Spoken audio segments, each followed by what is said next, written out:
What's up, everybody? My name is Scott Paddock, and today I'm going to teach you how to create blues licks.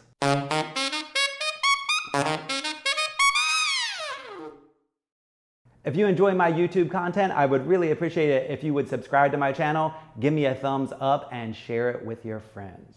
Everybody wants to play the blues, so today I'm going to take you step by step on how to create your own blues licks. Now, if you're going to create blues licks, you need to use a scale, so it would make perfect sense to use the blues scale. So if you don't already know the blues scale, I've done a bunch of videos on the blues scale and improvising using the blues scale. So you can check out those videos, but for this tutorial, I'm just going to tell you the notes in the blues scale, which we are going to do it in the key of G on the alto sax, which would be C on the tenor sax. So the blues scale is made up of your first, flat third, fourth, sharp fourth, fifth, flat seventh, and your first again. So in the key of G, that would be G, B flat, C, C sharp, D, F, and G natural. And it sounds like this.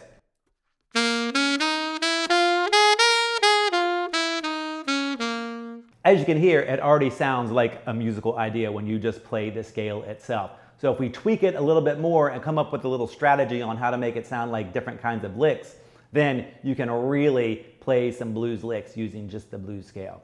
So once you've got your blues scale down, the first step is think in 2-bar phrases. Music in general is broken up into 2-bar phrases. It's organized in 2-bar phrases. So if you think about your lick as a 2-bar phrase, it's going to make it sound a lot better and it'll make more musical sense. So 2-bar phrases meaning 1, 2, 3, 4, 2, 2, 3, 4, done. Now, you can start a little early and go over a little bit, but you want to think mainly in 2-bar phrases. So to sound like this.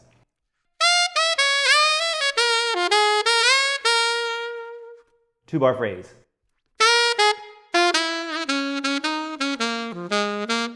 Another 2-bar phrase. So when you take that blues scale and you organize it into a 2-bar phrase, it's going to sound a lot more like an idea or a lick. So once you get your 2-bar phrases down, you want to put your 2-bar phrases back to back, but you want to think of the first one as if you're asking a question and the second one as if you're answering that question. So here's the first 2-bar phrase, which is my question. And here's my answer.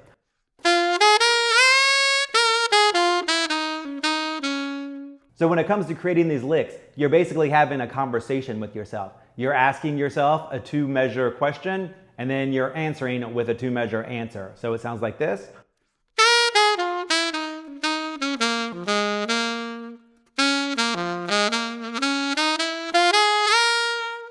And then you keep repeating that with a question and an answer, a question and an answer.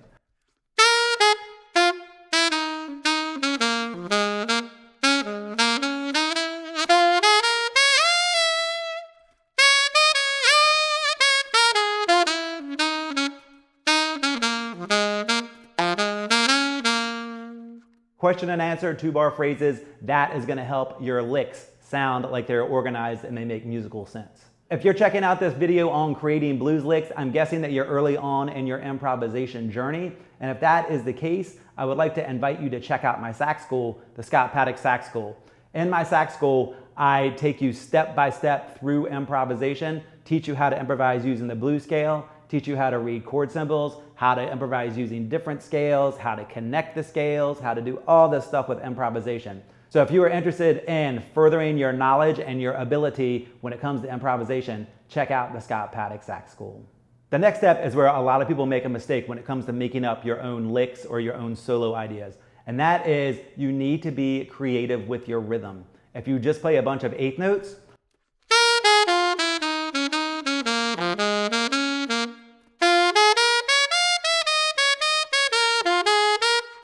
everything is going to sound the same. Nothing is going to sound really cool, and it's just going to sound monotonous. So you want to make sure that you're coming up with some rhythms. And when I say come up with rhythms, I don't just mean play quarter notes, play triplets, play eighth notes. I also mean put some rests in there. Rests are very important to making things sound more interesting. So think about your rhythm. You want to have some creative rhythms, not just straight eighth notes or just straight quarter notes.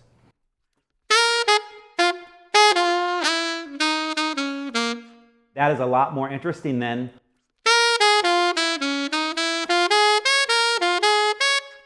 When it's just eighth notes, it's never going to sound really cool and creative.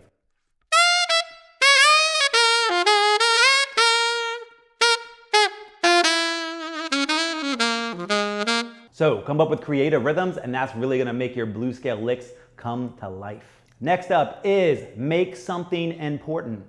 Make something important. In other words, make some of your notes or one of your notes the main note. Make it the most important thing, the thing you're gonna stress, so that all of the notes don't have the same importance. So if you bring out a note,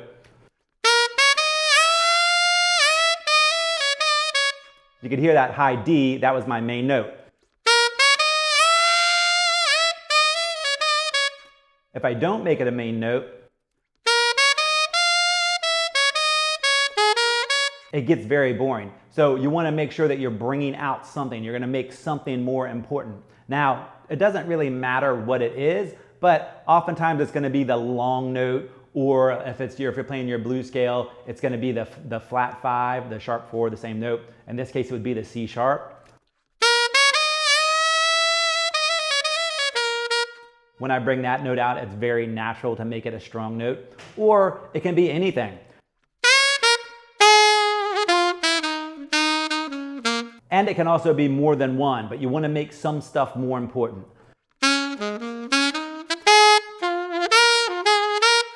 And when I say make it more important, I mean play it louder, play it stronger, accent it more, do something to it so that it doesn't sound just like a regular old note.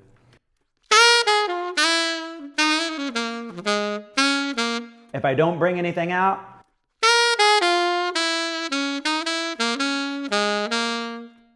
it sounds okay, but it doesn't sound nearly as good as when you make something a lot more important.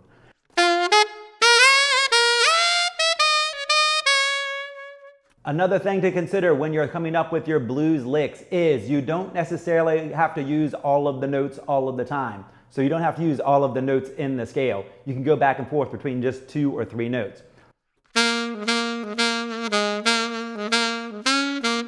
So for that, I just use the G, the F, and the B flat. When you limit the amount of notes that you play, it makes it way easier to come up with interesting rhythms also, because you have to use your rhythm to go back and forth between the 2 notes. So don't feel like you have to use all of the notes all of the time. And if you do use all of the notes all of the time, it's just going to end up sounding like a scale. So you want to pick 2 or 3 notes, maybe 4, jam out on those notes and trade them back and forth.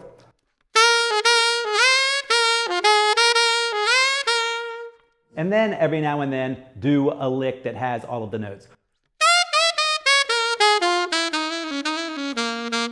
So if you combine those 2 things, where you jam out on a couple notes and then do a scale lick, then you have your question and answer phrase, and it sounds really good.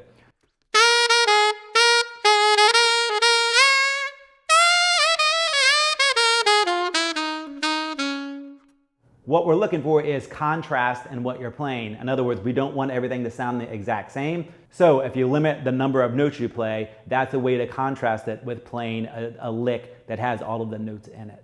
And the last step is the most creative step, which is add embellishments. So that's where you can put in turns and grace notes and growls and falls and all kinds of stuff that's going to make it sound bluesier. So instead of just going, which sounds totally fine, I'm going to add in some embellishments, and it's going to make it sound way better.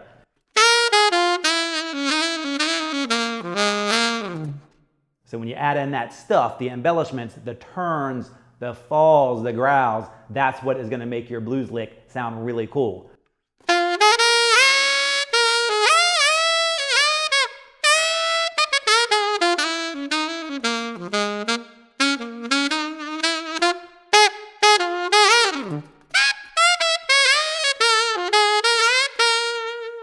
And that's how you can create your own blues licks. Now, the more you do it, the more you're gonna have licks that you kind of gravitate towards that you really like, and those are gonna go in your bag of licks or your repertoire that you're gonna use all the time.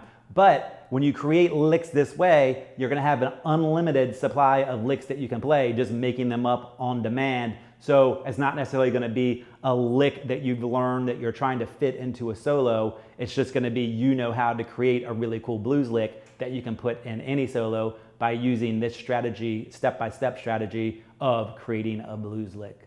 Thanks for taking the time to check out this video. If you are interested in learning how to improvise or perfecting your improvisation, learning how to create licks and all that kind of stuff, I'd like to invite you to check out the Scott Paddock Sax School. I take you step by step through improvisation over all different kinds of scales, over a bunch of different chords, and teach you how to improvise step by step.